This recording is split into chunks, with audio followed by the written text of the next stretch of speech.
right-based way of demanding control over our bodies.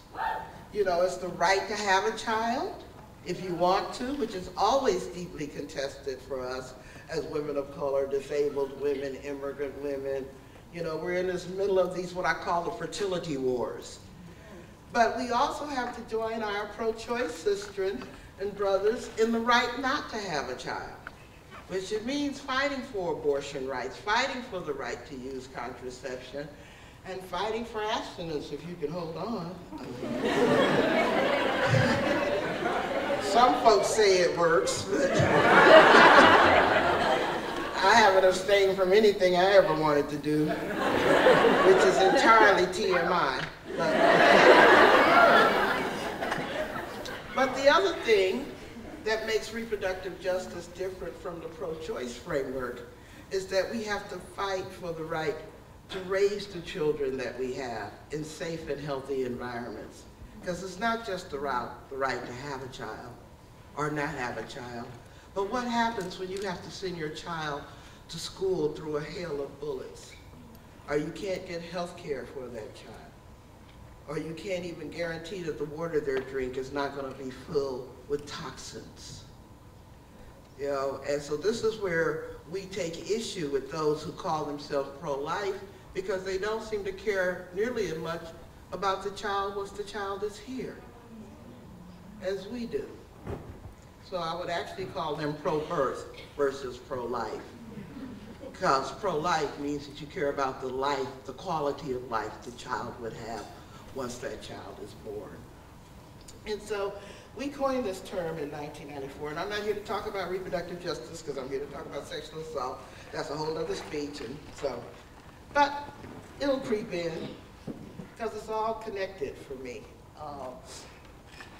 As y'all heard, part of the story is that it's really dangerous to piss me off because you end up making an activist out of me. I was just talking to a colleague and she was asking, you know, well, don't you ever get tired of fighting oppression? And I was like, not as tired as I am of being oppressed. You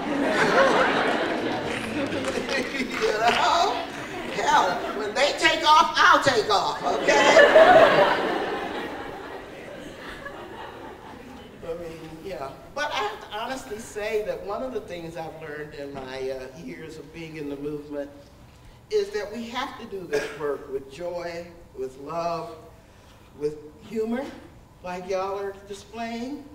You know, I learned a long time ago, particularly when I was fighting the Ku Klux Klan and the neo-Nazi movement, was that fighting Nazis should be fun. It's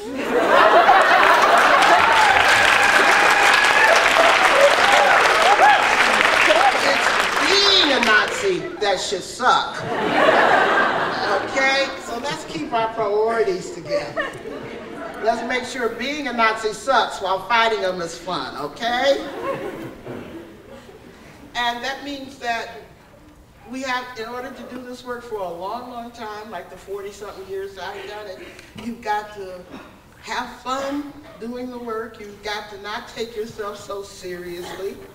You know, realize that life is fun, even though you spend your life working against the vomit of life. That doesn't mean you have to live in vomit. You know, you live to see the joy of people, the fact that people love to be with each other across race, across gender, and you just get to fight the haters. But let's not confuse the haters for all of humanity. You know, let's be clear about that. People say, well, why do you know, and particularly as a woman of color working within the mainstream, mostly white women's movement, they're like, do you ever get tired? I said, no, because I know the difference between a real enemy and a problematic ally. You know, a problematic ally, hell, I got problematic relatives. Problematic is not an enemy. Problematic means that we have a basis on which we can talk and work together. Yeah. So I don't get confused. And I don't engage in that circular firing squad where we waste our best bullets on each other because we have minor points we disagree on. When we got real damn enemies out here. Got real enemies, folks. People who not only want to control us, but exterminate us, who aren't talking about how much they can oppress us, but how can they build a world without us. Kind of, you know, I had a lot of conversation with a lot of young people because of our election coming up in the States. And I have to warn you, though, if they manage to steal this election, like they stole the one between Gore and Bush, and then Bush again, if they manage to steal this election, Montreal will get a new citizen. I'm going to be the first one.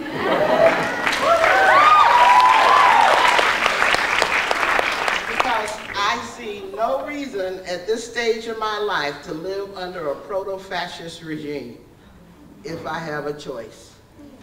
And I have the privilege of a passport that will let me out of that country. Now, there's no reason they should win. I mean, it's obvious that we have the majority of progressive folks on our side moving forward versus moving backward. But they have well-oiled the mechanisms of stealing elections in my country. They have disenfranchised millions of people they know would not vote for them, including college students. For example, if you try to vote in the state where you're not registered to vote, you're shit out of luck. How many people go to college outside of the state of their birth or their 85 million women are threatened to be disenfranchised in the United States because of voter identification laws. 85 million women. Poor people, immigrants, people of color, queer folks, they're just lining up to take us out of that thing, that experiment called democracy. So, I better start practicing my French. Just in case. I mean, you remember how we had to come over here before to escape the draft during the Vietnam War.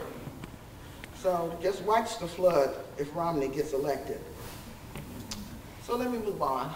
How much time do I've got? Because I swear I can talk. As much as I want? You don't want to offer me that one. I'll start talking about Serena Williams or something.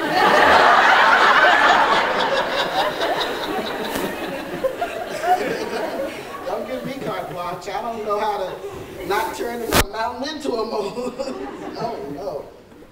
So let me first start out with the serious stuff. I need to start by telling my story because I firmly support the concept of a sexual assault center here on campus. As you know, I was the third executive director of the very first rape crisis center in the world, which was founded in 1972. So right now we're at the 40th anniversary of the entire anti-rape movement, of the entire movement to end violence against women. And we've done some amazing things. We have transformed the world. You know, just a group of women sitting around saying, we should have some place where women can call when they've been assaulted. 6 women in Washington, D.C. decided that women should help other women. And now, thousands of rape crisis centers and domestic violence shelters all across the world. I am convinced we have the most global, most transformative movement that's ever been created by the grassroots, the movement to end violence against women, because you cannot go in any part of the world where you cannot find a group of people working to end violence against women. And it all started only 40 years ago. Most of y'all think that was ancient history, but it wasn't. And the reason I ended up at the D.C. Rape Crisis Center was because of my own personal story.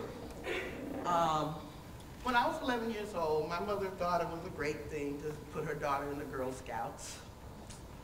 I mean, what parent doesn't think it's a great thing to put their daughter in the Girl Scouts? You know, you go out camping and you learn all these things that are in your badges. Didn't help that Mom was the troop leader. So I had to work like twice as hard just so that she didn't prove that she was showing favoritism. But anyway, on this Girl Scout outing, I got separated from my troop. And like any other 11-year-old, when she gets lost, she asks an adult for directions. And instead of finding someone helpful, I encountered a rapist who kidnapped me from my outing and took me in the woods and raped me. And then returned me. So I was really lucky. What do you want to do? Can you hear me? Can you hear me now? And I was probably lucky he returned me because that was in the 1960s. I suspect if that had happened today, he would have killed me to destroy the evidence, the chance that I might testify against him. But I guess I can call him a gentleman rapist because he returned me to the park he had taken me from. So anyway, I had no way of explaining to my mother what had happened. Matter of fact, I didn't tell her for years and years and years because I would get in trouble for having gone off with this guy. Yeah, so I was deeply afraid to tell my mom what had happened to me. And it wasn't until 3 years later when a cousin who was supposed to be babysitting me, who was 27 years old, thought it would be an interesting idea to have sex with me instead while I was 14, and I became pregnant. This whole sordid story kind of came out. What had happened at 11, what was happening now. It was, again, in the 1960s. It was pre-Roe, before Roe v. Wade. So I had no choice but to have the child. The only choice I had was whether to keep the child. And so I told my mother. It turns out that my mother had been incested from age 8 to 16.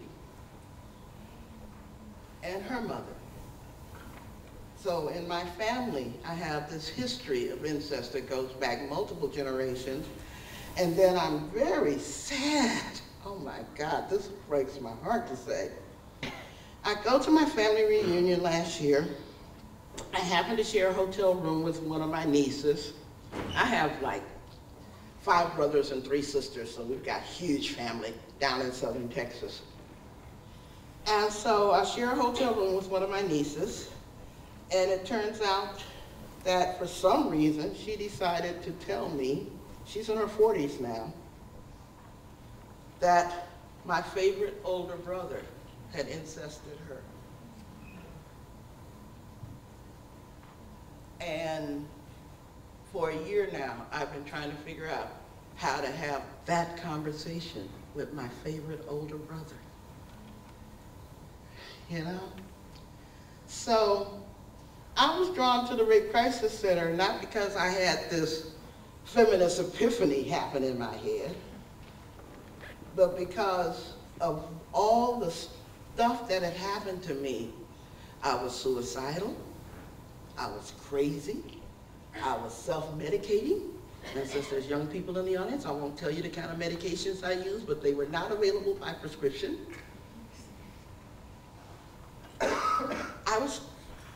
I can honestly say joining the D.C. Rape Crisis Center saved my life, because I realized that it wasn't my fault, that I wasn't alone, that I wasn't crazy.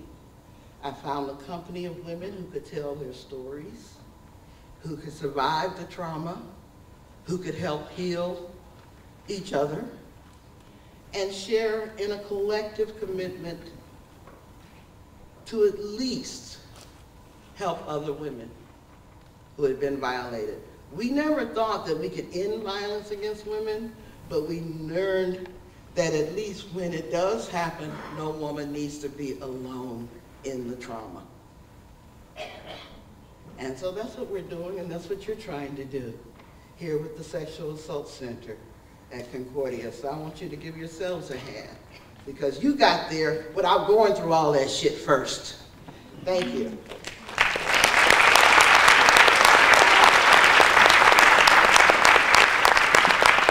I hope y'all don't mind me cursing. I'd rather speak Ebonics than English. You know, Ebonics is that natural black language that has a lot of curse words in it. And I take a lot of delight in cursing because growing up under my religious mom and dad, I couldn't curse. And so once I gave myself permission to curse, I became the most foul-mouthed wench in the world. I mean, because you had this growing up with conservative parents, right? Does anybody else have conservative parents, or am I the only one stuck back in somewhere? Yeah. Whew. I just want to complete the little personal story stuff. As I told you, I had a child at 14, or actually I turned 15 by the time he was born. And my only choice was whether to give him up for adoption or not. And I actually had planned on giving him up for adoption because by that time I was in the 11th grade. I had the scholarship to what was Radcliffe, which was the women's college, to Harvard and stuff. I was a smart-ass kid, to be honest. And I didn't want to blow my scholarship. So I was going to give him up for adoption. But the nurses, either accidentally or accidentally on purpose, brought my son to me the day after he was born, instead of just whisking him away like they were supposed to do. And I looked down and I kept saying, he's got my face. He's got my face. Oh, hell, he's got my face. So for the last 45 years, I parented the child of my rapist. So I love my child.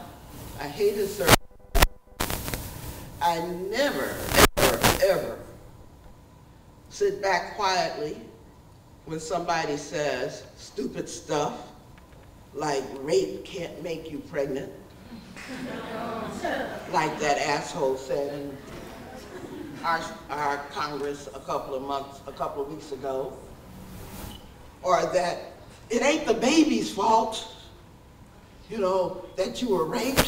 You should just have the baby and baby. I'm like, you have obviously never lived in the real world that those of us who have parented his children have lived in. You know? To not only be sexually assaulted, to be tethered to him for 45 years is not nothing you should take lightly at all. You know? And so, I'm fundamentally convinced that, and by the way, my son is fabulous, with a capital F-A-B. I mean, he was the reason I never actually committed suicide, because I had to be there for him. Once I made the decision to keep him, then I had to make the decision to be there for him once I did. I'm afraid to think of what would have happened if I hadn't kept him, because I probably wouldn't be here to talk to y'all now. He's an engineer down in Dallas doing great. And I swear he's so mad at me because he messed around and had a kid, and that grandchild totally explains why you don't kill your kids as they're growing up. Just wait. I have the most wonderful 16-year-old grandchild. I went to college and majored in chemistry and physics. I was talking to somebody else about that because I was really like, I am a nerd. Ain't no was about it. You know, I love science. I love science fiction. And it was my plumbing that led me into feminism. It wasn't like I wanted to be into politics or political activism or any of that kind of stuff.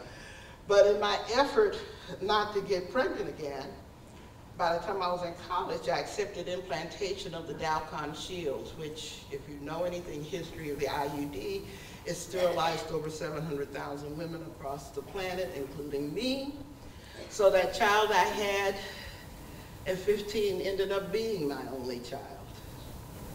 So you can say the universe works in very strange ways, that if I hadn't kept him, would I have known the joy of being a mother? I don't know. But that's how that worked out. And that happened when I was 23. So by that time, I decided that I'm pissed off. I didn't have any say over whether I would have sex. I had no say over whether I was going to have a baby. I had very little say over whether I was going to be a parent at 15. And now I've got no say over whether or not I can ever have any more children. Damn it, I'm pissed off. So I decided at the tender age of 23 that I was going to become that professional feminist. And that's what I've been since then. And it was kind of funny when I came into Canada and the customs and immigration officer woman was asking me why I was here. I said, I'm here to give a speech at Concordia. She said, how long are you staying? I said, one night. And she said, well, you come all this way for one night? What do you do? And I said, I'm a professional feminist.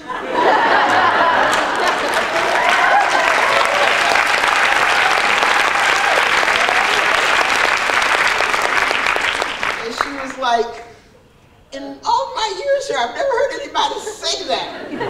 I said, well, honey, who do you think fights for the rights of people like you to have these non-traditional jobs?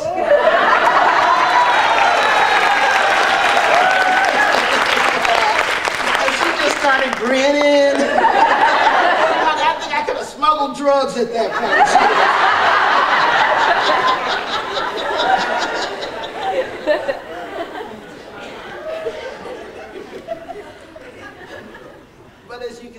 I don't tell my story so that, you know, I dwell in the doom and the gloom of what happened to me.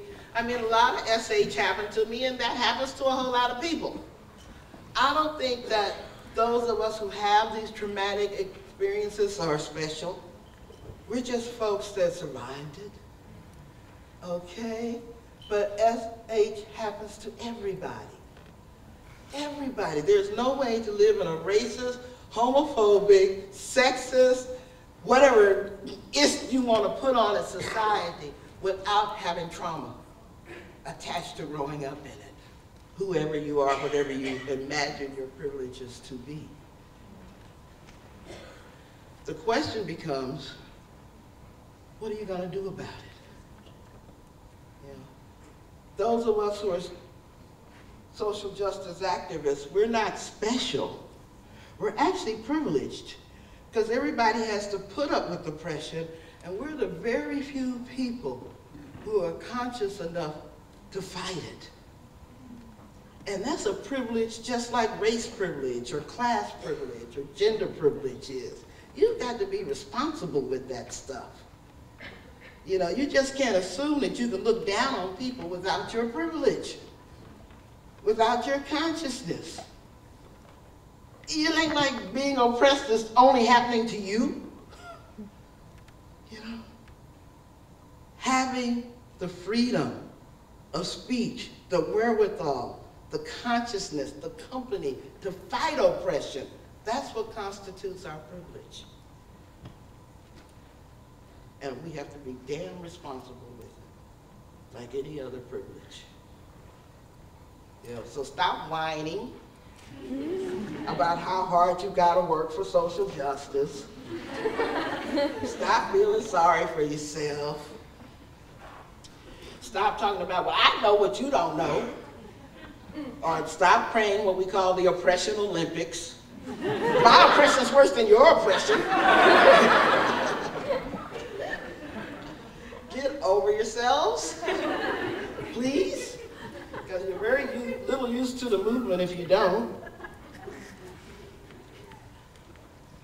But understand that, you know, we're up against some incredibly vicious, ruthless forces.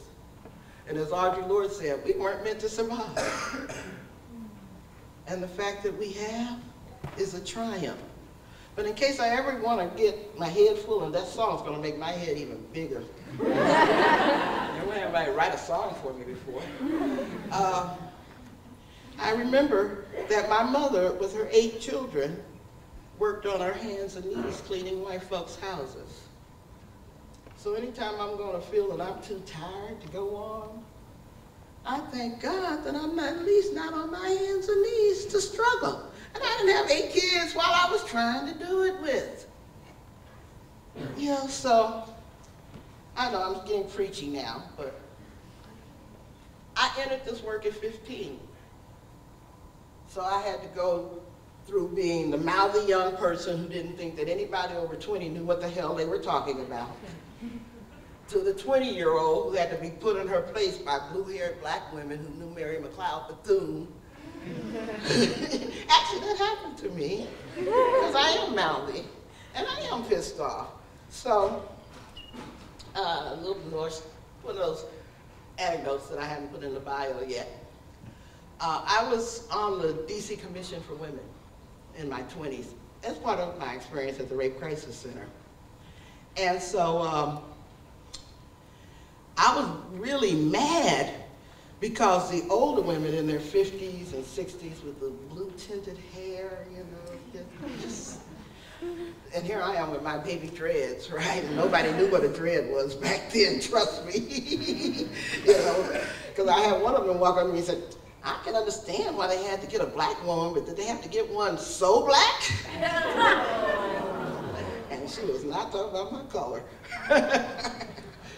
Yeah, because that was the generation of women who weren't allowed to wear natural hair. So she had a different perspective on natural hair than I had. So anyway, but I was still being mouthy and rude because the mayor of the city was getting ready to lay off a bunch of women through a reduction in force. And I wanted to know what the impact on women, and I thought we should just go march into the mayor's office and, you know, tell him what of a son of a bitch he is and all this other stuff. And this woman named Ruth Sykes, who was the special assistant to Dorothy Height. Dorothy Height, for y'all don't know, was the woman who directed the National Council of Negro Women for many, many years until she died last year. Maybe this year. It's been very recent.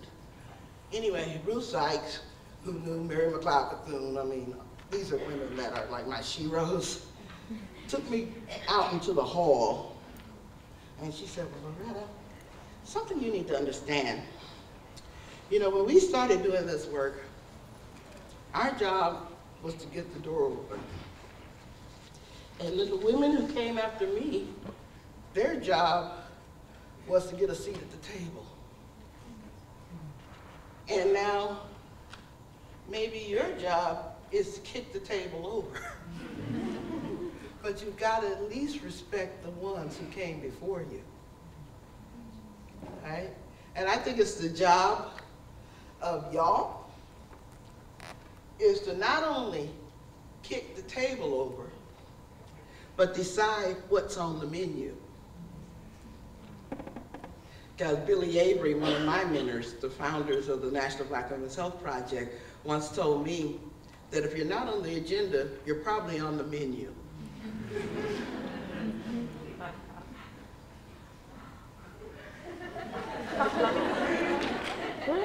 Because we are in that kind of society.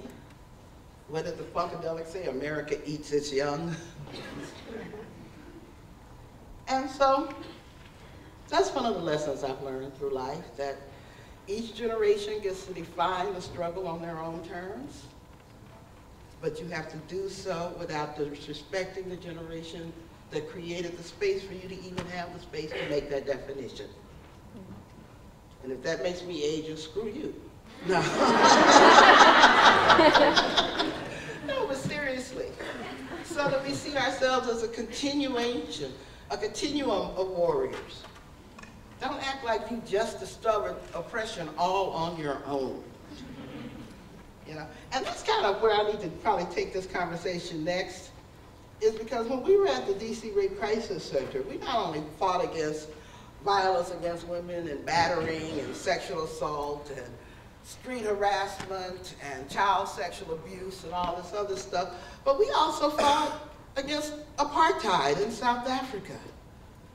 We fought against the prisoners.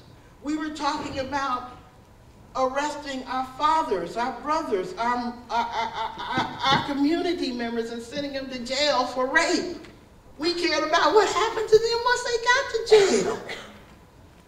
You know, because this was our family.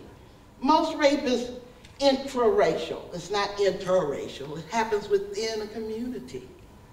So a community cares about its community members, even when they do wrong.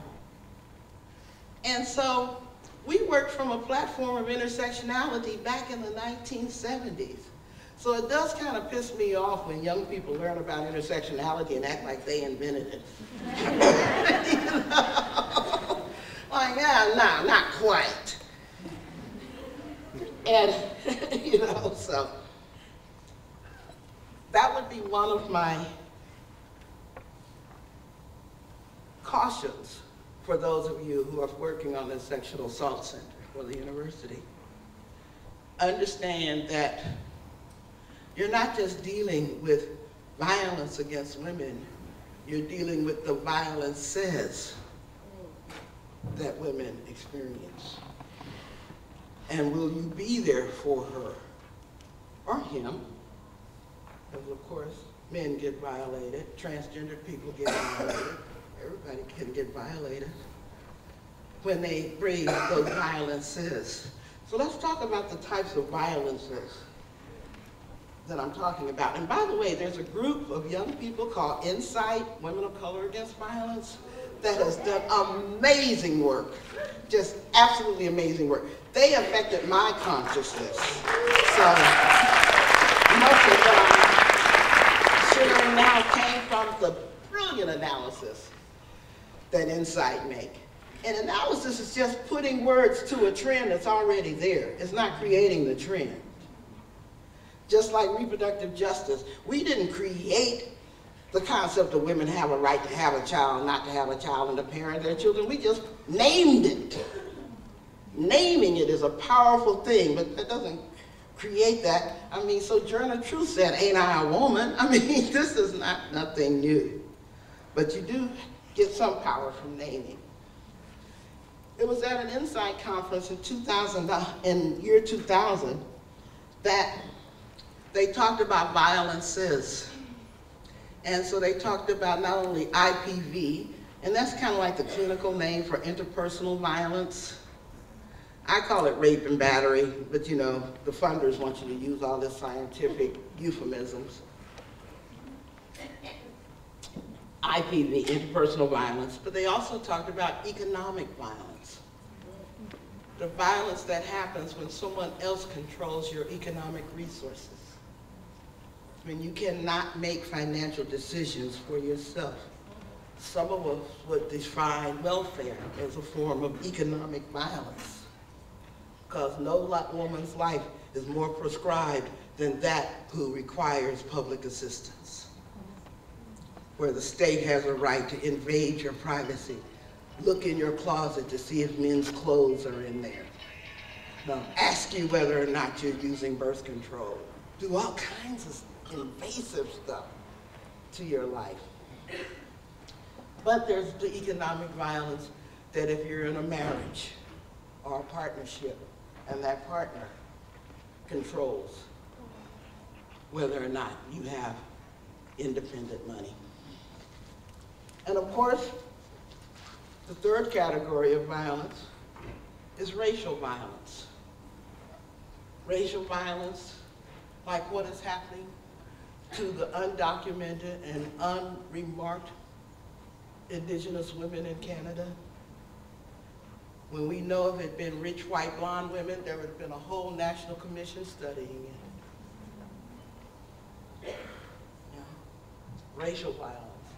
I challenge the rape crisis centers and domestic violence shelters in the states all the time, because once I moved from working on women's rights to civil rights and fighting the Ku Klux Klan, I found that we had 2,000 rape crisis centers and domestic violence shelters in America back in the late 1980s, and yet there was not one place I could refer a woman who had been the victim of racial violence.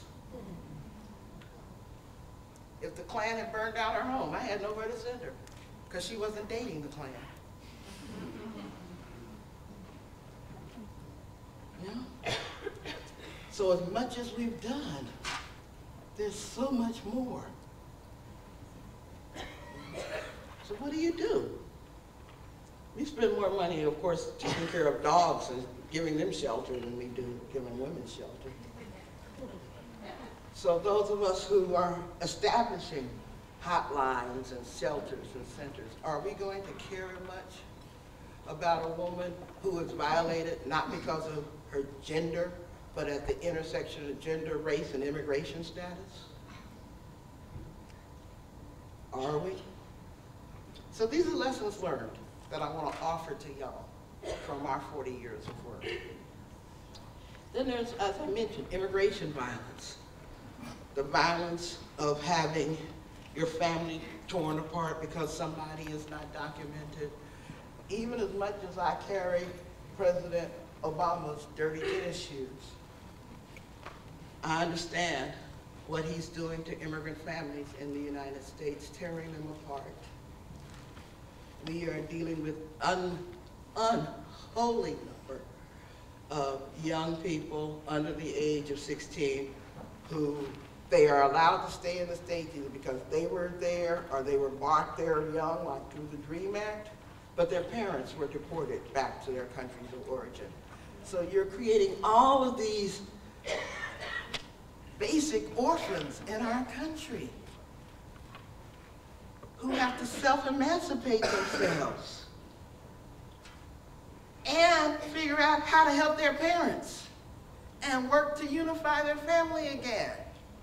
And you're caving into Republicans because this helps you out? You know? Oh God, I wish life weren't so complicated. I like clear-cut enemies and friends, you know? I want to know who the enemy is. I want them to walk around with a big E on their face. Problematic allies, though.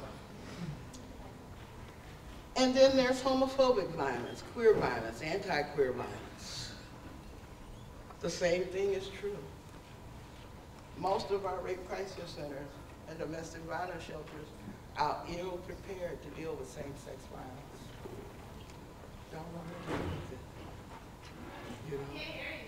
I'm sorry, most of our rape crisis centers and domestic violence shelters are ill-prepared to deal with same-sex violence or violence because of sexual transgression. You know, gender identity shifts and stuff like that. And so it is very possible that someone who's making a gender transition may be denied shelter at a women's shelter because they were or are male identified. How are we going to handle that? Anybody got any answers? I'd like a shortcut to that one. And then there's class violence. Oh my God. Everybody's familiar with the Occupy movement, right? The 99% of us who are getting screwed by the financial kings of the world. Strong class violence, making us ashamed of owning the class from which we come. Most of us are one paycheck away from poverty, but we're deathly afraid to let anybody know. Yeah. One credit card that's maxed out, on which we're paying 29% interest. But is this a conversation that we have with our friends about one of the markers of oppression? And then finally, the category of violence that I've added to the mix is called reproductive violence.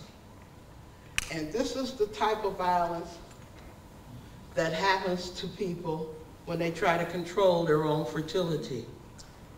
When someone gets battered because she wants to have an abortion or she won't have an abortion. Either way, when someone's birth control pills get sabotaged because someone's trying to force them to get pregnant, or when a state legislature, or as you reported here, decides that they're going to ban abortion because of alleged sex selection. That's reproductive violence. And of course, the killing of doctors and providers and workers, that's the obvious kind. So, the question becomes, are we committed to building a better world for women? Or are we committed to only ending one kind of violence a woman may experience? That's a real question there. Yeah, and that's a movement transformative question, because heretofore we've built siloed movements, separated, each working on its own issue. You know, in that oppression Olympics I talked about. And now I think it's time for something different. So if you don't mind, I'm going to take a break, switch to the chair, sit down before I fall out, and get into the conclusion of my speech. Is that okay with y'all? No, I need the mic. They still need to hear me. Huh? Yeah, you can put the water there, thank you. And hand me some of those paper towels down there that you see in my purse. Thank you. As you can see, I sweat like a preacher caught in adultery.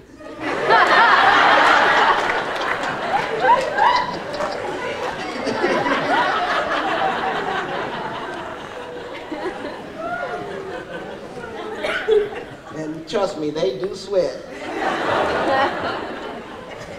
So, after having issued that challenge about how we work in an intersectional way, and how do we care about all those different issues at the same time, I want to talk a little bit about some solutions that have occurred to me in my 40+ years in this movement. As you heard from my bio, I'm that rare creature that started out in the women's movement. I wasn't in the civil rights movement and suddenly, boing, learned I was a woman. I wasn't in the women's movement and boing, learned I was black. I was a black feminist in the women's movement who had been through a little stuff in her life. And so I went from women's rights to working on civil rights when I took that job fighting the Ku Klux Klan and the militia movement and the anti-hate movement in the 1980s. And then what was interesting about that job was that one of my responsibilities was to help people who wanted to leave the hate movement. And as you can imagine, that's pretty interesting. First of all, being in that work was interesting because I was the only black person going to Klan rallies for a living and trying to survive while I was there. But anyway, the Center for Democratic Renewal National Anti-Klan Network was started by a minister, Reverend C.T. Vivian, who was an aide to Dr. Martin Luther King. And he started CDR in 1979 because he felt that after the civil rights movement, somebody needed to keep an eye on these folks. And this was before Klan Watch or the Southern Poverty Law Center or any of that. They came later. And so it became part of my responsibility as their program research director. By the way, I wasn't a director, I was a program research director. That when people wanted to leave the hate movement, our job was to provide help for them, which kind of pissed me off, to be honest. I mean, when CT told me this thing about my job, I was like, excuse me, but you're saying that we have to set up a witness protection program for Klansmen? I don't even have enough time or money to help the victims of the Klan. And you want me to help who? What?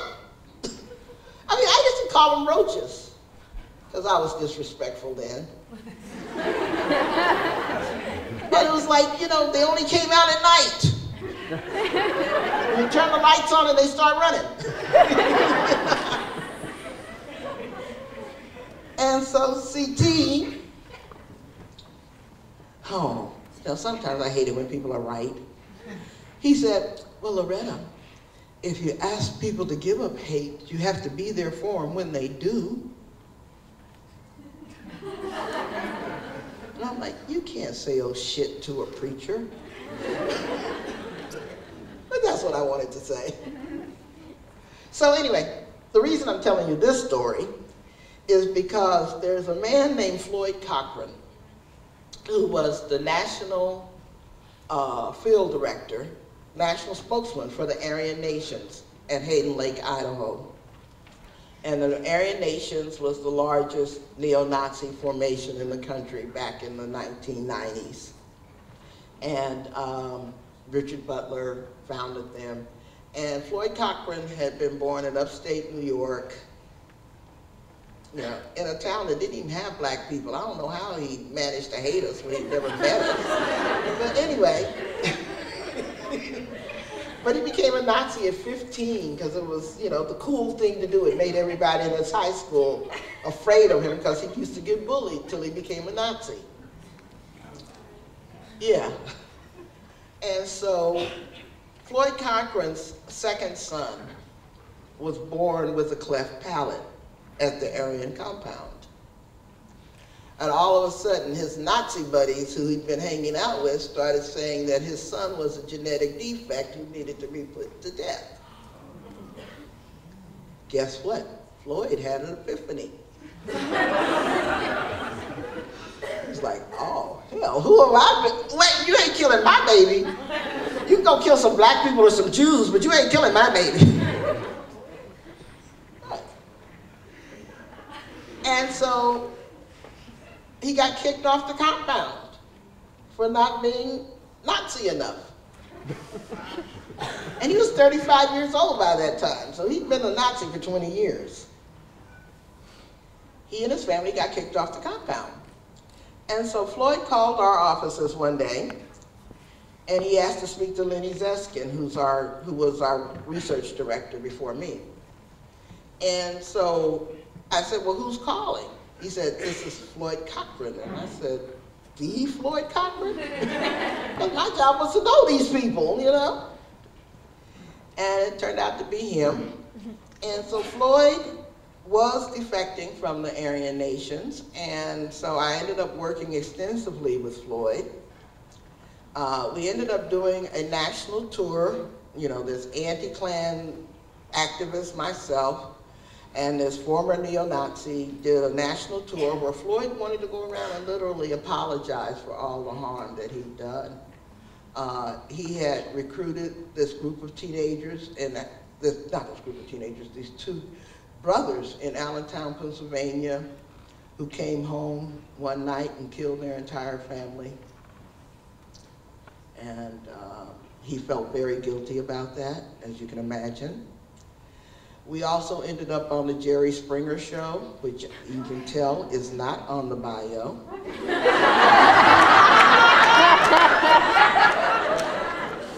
Because it just takes too long to explain to folks why in the world you were on Jerry Springer with a Nazi.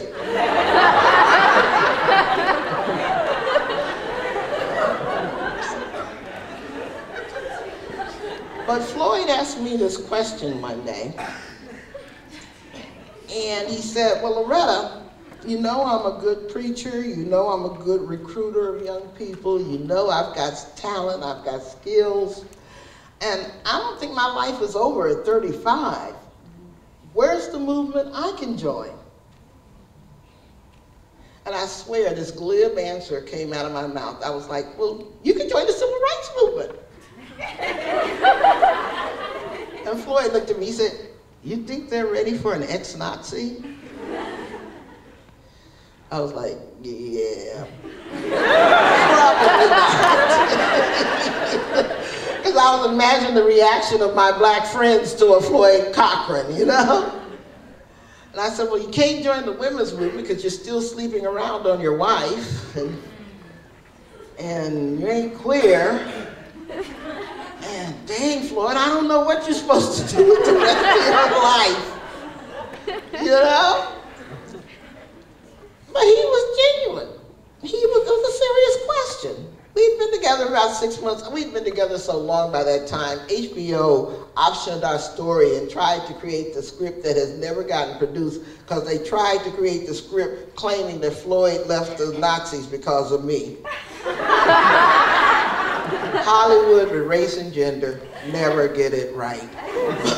And Floyd, I mean, if it also, it not only is wrong, they did pay us each $10,000 though, so I'm cool with that.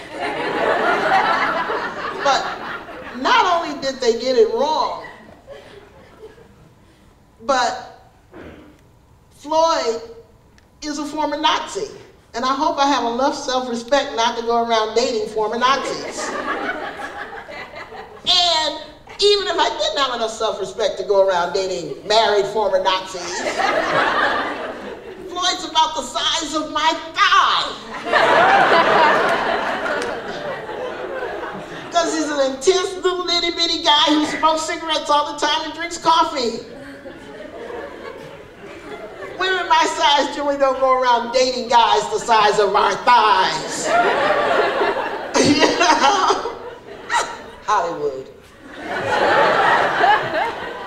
Anyway.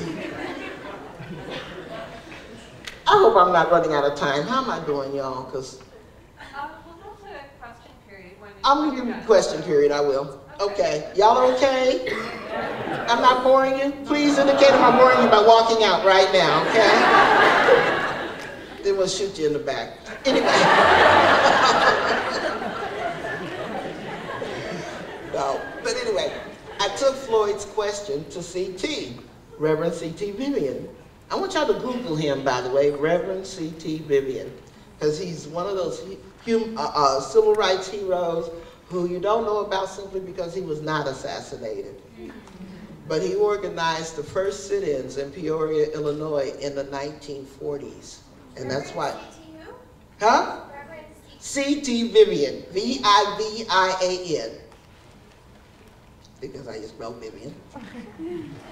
Anyway, and so that's why Dr. King recruited him to be his national field director, because he had started the sit-in movement in the 1940s. So anyway, I took Floyd's question to Reverend Vivian, and CT actually surprised me. Because he looked at me, because I figured, you know, I'd take it to the man that got me in all this trouble, right? So he looked at me and said, well, you know, Martin. And of course, only CT could call the Reverend Dr. Martin Luther King Jr. civil rights leader, Martin. Martin never meant to build the civil rights movement. I'm like, what are you talking about? Because literally, I was the generation born Reverend Dr. Martin Luther King civil rights leader, like it's all one word, right? Y'all know what I'm talking about. He said, no, Reverend Martin meant to build the human rights movement. And I was stunned. And so Reverend Vivian went to his shelf. He's known for having first editions, oh God, of Black authors. I've actually held Frederick Douglass's signature in my hand, Phyllis Wheatley's signature in my hand, out of his library. But anyway, I am full of all kinds of trivia. But when you live the struggle, you got that kind of trivia, you know?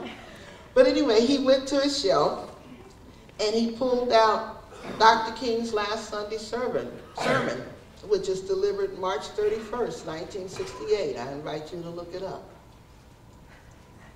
And to paraphrase Dr. King, we won't shoot you. To paraphrase Dr. King,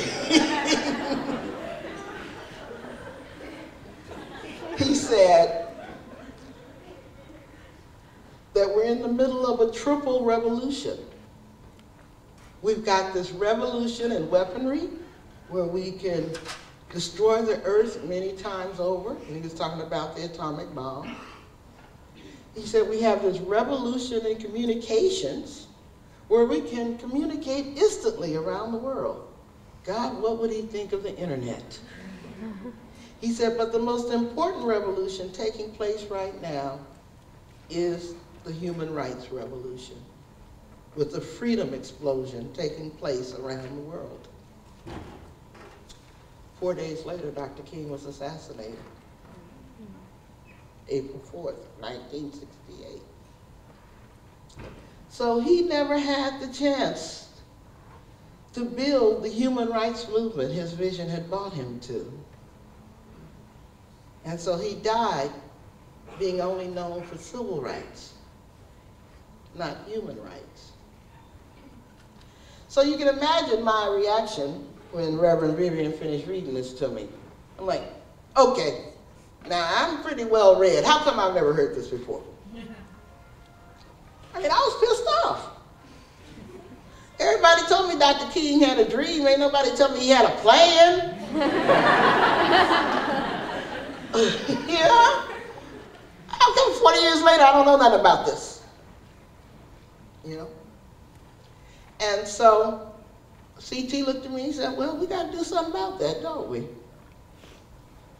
And so Reverend Vivian and I, and a Jewish friend of mine, an Israeli Jewish friend of mine named Shulamith Koenig, and a Sudanese Muslim named Abdullahi Al-Nahim. So you had a Muslim, a Jew, a Christian, and an atheist founded the National Center for Human Rights Education. Because we figured that if we didn't know about Dr. King's dream, there's a whole country out there that doesn't know. And you have to start with teaching people about their human rights. Because you can't fight for rights you don't know you have. And so I was able to go back over to Floyd and say, Floyd, you need to be part of the human rights movement. The human rights movement. It's like, well, where do I sign up? And Floyd took that, and just to end the Floyd story, he went on and started a human rights organization called Education and Vigilance, where he could talk to young skinheads about the dangers of joining the neo-Nazi movement. That was his contribution to the human rights movement. But anyway, back to the main narrative. Once I learned about the human rights framework in 1995, and it wasn't the first time I'd heard the phrase human rights. I mean, all of us have heard the phrase human rights. Let me just do a test. How many of us have heard the phrase human rights? Everybody.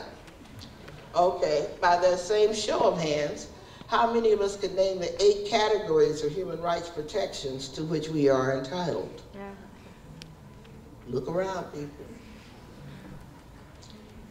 I think I already said you can't fight for rights you don't know you have. So that's why we devoted ourselves to human rights education, to teach people about human rights. And so, I'm going to tell y'all about human rights, because I believe it is our job to build that intersectional human rights movement that Dr. King called on us to build more than 40 years ago. There's been a women's rights movement, there's been a youth movement, there's been an environmental movement, there's been a queer movement, there's been a dog movement, there's been a movement for left-handed people. But there's never been a movement where your only qualification to join is to be human. And that's the movement we've got to be yet to build. And I actually think y'all are the generation to do it. Because you ever think that all the good stuff happened before you were born? That's how I felt. I never grew up with a colored water fountain. So I felt, well, damn, they had all the fun. Yeah. Well, y'all never grew up where feminism couldn't be taken for granted. But you don't have to say we had all the fun. So let's talk about those 8 categories. Human rights, by the way, is a framework that was created, or at least named. It wasn't created. It was named after the Holocaust that Nazi Germany perpetrated against the Jews. And the reason it was created or named at that time was because there was already international law that prohibited what Germany did when it invaded other countries like Austria and Czechoslovakia and Poland. International law already covered one country's aggression against another country. But what international law did not cover was a country's aggression against its own people. Because kind of like a Vegas rule was in play. What happened in Germany stayed in Germany. You know, the Vegas rule. And so there was not a body of law against genocide that happened within a country. Just like there wasn't a body of law that prohibited the United States from establishing slavery. What happened in the United States stayed in the United States. So one country couldn't offer a criticism of another country for practicing slavery. So in 1946, after World War II, First Lady Eleanor Roosevelt put together a commission to study the question of human rights and to write for the first time a body of international law that could offer a critique and sanctions against violations of a people within a country. You realize how important this is, right? Because for the first time, sovereignty was being attacked. It was like, no Vegas rule. If you're a human being and you're in a country, just being in that country does not protect you, does not protect people who would violate your human rights. And so the Commission on Human Rights wrote the Universal Declaration of Human Rights. They spent 2 years on it, and on December 10th, 1948, they presented it to the embryonic United Nations for approval, and unanimously it was approved, and that's why December 10th is now Human Rights Day. And for the first time, they spelled out a body of international laws and norms and customs that would regulate what a country could do to its own people. That's the whole purpose of human rights. It's not one country criticizing another country, though that's part of it. It's about what your deal is with your government. That's the whole purpose of human rights. And so, in the original Universal Declaration of Human Rights, they set out 5 categories of human rights protections. And I'm going to tell them, not in the order in which they set them out, but the most teachable order. Civil rights is the first category. And we're very familiar with civil rights because those are the rights that we are used to fighting for. The right to non-discrimination, the right to equality. As a matter of fact, we have very strong civil rights movements going on right now. We have a disability rights movement that's a civil rights movement because people who are disabled are discriminated against over and over again. Just because they're supposed to be able to get into places like Concordia University, and I only say supposed because I had to encounter entirely too many stairs to get to this auditorium. That doesn't mean that they're able to get into their neighbor's house, you know? And if we are lucky enough to live long enough, all of us are going to be members of the disability rights movement.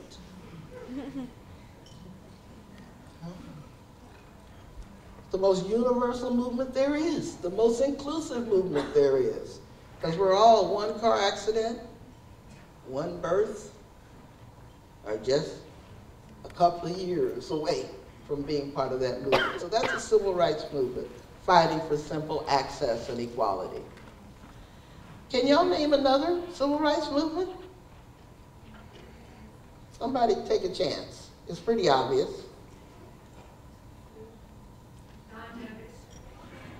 Yeah, the queer rights movement is a civil rights movement, fighting for simple equality. The right to marry, which I interpret as the right to be equally miserable.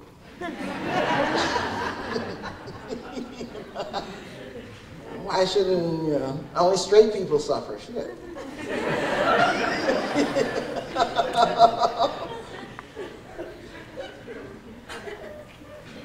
But the right to parent the kids, right to have kids, right to raise the kids safely, you know what I'm talking about. So it is legitimate to claim civil rights. The problem is that civil rights is only one of 8 categories of human rights protections to which we are entitled. The second category is called political human rights, that we mostly associate with our freedoms. Freedom of speech, the right to vote, though we recently learned in the United States that we don't have the rights to have our votes counted. Bit of a problem there. And we don't have the right to vote if you don't have the right ID anymore, or live in the state where you're registered, or all those other kind of things. But nominally, we have political human rights. The third category is called economic human rights. Now, this is the novel idea that every human being has the right to have an economy managed in such a way that it meets the needs of the people. I think that's the point that the Occupy movement's trying to make. That our economies have been managed in such a way that they only meet the needs of Wall Street. Yes. Not the people. You know, we're getting screwed without condoms or kisses. And nobody's yet gone to jail for it. We have massive economic human rights violations taking place under this thing called democracy. And y'all ain't nearly as pissed as I'm going to tell you, because the next category is called social human rights. Social human rights, the fourth category, are those human rights that are due to you simply because you have human needs. And what can you imagine what some of your human needs are? Things like food, shelter, health care, education. Education is a human right. Guess why they don't teach you about human rights in colleges? Because then they couldn't make you pay for the shit.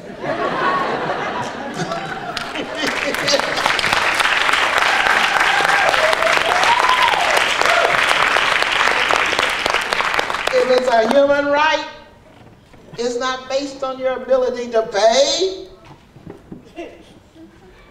So that answers the question of why we don't have basic human rights education starting in kindergarten. Because it is against their financial interest for people to be human rights literate. Then the fifth category is called cultural human rights.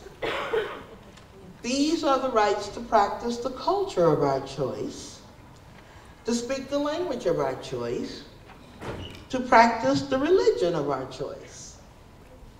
Freedom of religion is a human right, but we in the women's movement are fond of saying freedom from religion is also a human right. I have the human right not to have someone else's religious views about my body imposed on my body. And all of you assholes are human rights violators. I'm not calling you pro-lifers, I'm calling you violators. Because you are violating my human right to bodily integrity. If you don't want to have an abortion, don't have one. You don't want to have sex, don't have it. I don't care. Just don't tell me what to do, okay? Can we live with that? They can't. The thought of some of them having sex is kind of stomach turning.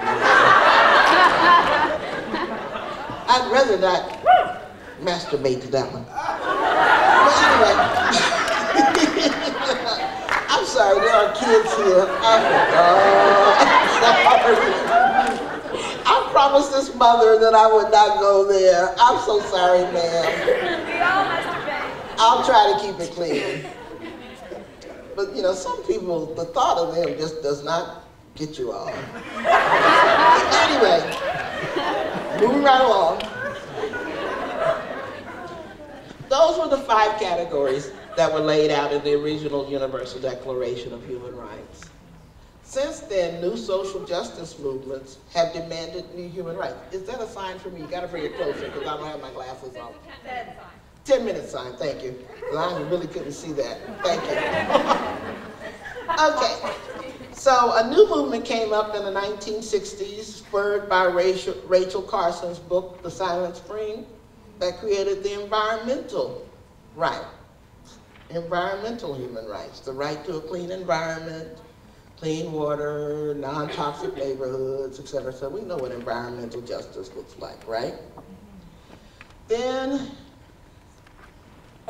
because of anti-colonial struggles in what was then called the Third World, the developing world is how we call it now, asked for a seventh category of human rights, and they're called developmental human rights, the right to develop their own natural resources. Now, these may be the most important set of human rights you've never heard about. And the reason that makes them most important is because every war that has taken place in the last 50, or let me be right, 100 years, has been about who controls which natural resources. We're in the Middle East now because we cannot explain how our oil got under their sand.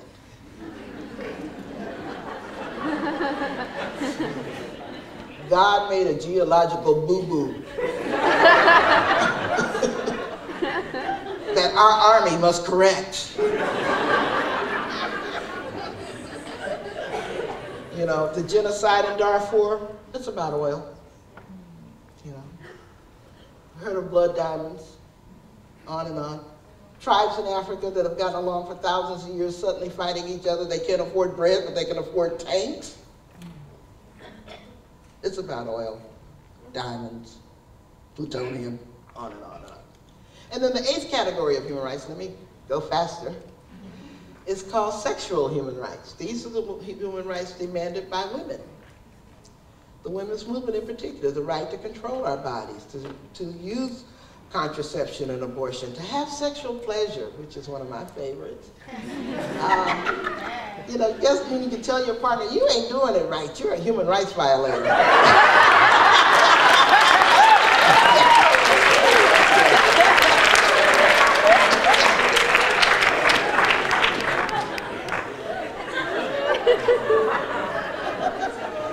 And there's something like such a great set of human rights that we found the queer rights movement suddenly calling itself the sexual rights movement. Because the right to sexual pleasure and to have kids and decide your fertility and all that sounded pretty cool to queer folks too. Except you got that same problem that the civil rights movement had. You don't only want to fight for one set of rights. Because queer poor folks can have all the sex they want. They still gonna be poor. Okay? I don't want to make it sound like this is all there is to human rights, because new human rights are going to emerge because of new social movements. I've got a feeling that the ninth category of human rights is going to emerge as digital human rights, the right to participate in information technology. Because quite shortly, if you are not digitally connected, you are not going to be seen as a human being worthy of rights. And the digital divide is real. And y'all wired, connected people who like to text and drive and stuff, God, y'all know what I'm talking about. I think y'all would go on protest if someone took away those cell phones. Y'all have the real revolution. Yeah. After having said all of that, I believe our solution to building a future as social justice activists is to finally getting around to building that human rights movement that none of our people before us has ever built. I'm the generation, I'm definitely second wave feminist. We didn't build a human rights movement. We fought for the human rights of women. But we didn't build a human rights movement. Now I'm saying I want to be the women's wing of the human rights movement. Like there should be a queer wing of the human rights movement, a disability wing of the human rights movement, where we're all in one big movement, fighting for the thing we most passionately care about, but doing it in a human rights way. And what that means is that you can't fight for women's rights in a racist way. You can't fight for LGBTQ rights in a way that neglects immigrants. You can't fight against this class warfare against us in a way that neglects young people. You see what I'm talking about? You can do the work you choose to do with it. You don't have to work on every issue. You have to work on the issue that you are passionate about in a human rights way, so that you don't violate your allies in other movements. And that, to me, is my central message for y'all tonight. What I've learned in these 40 years has led me to where I would have been if Dr. King had not been assassinated 40 years ago. And that is dedicated to building a human rights movement that will enfold and respect the sexual assault center that y'all are trying to build here on the university. That it will be based upon the larger framework of human rights, not just privacy and safety, which are important. But the other thing we need to understand is that in this oppressive world, there ain't no such thing as safety. It's a myth that we run on ourselves to pretend that we're not being threatened everywhere. But anyway, so after having said that, I want to close and thank y'all for listening to me and see if we have any questions, since I'm talking.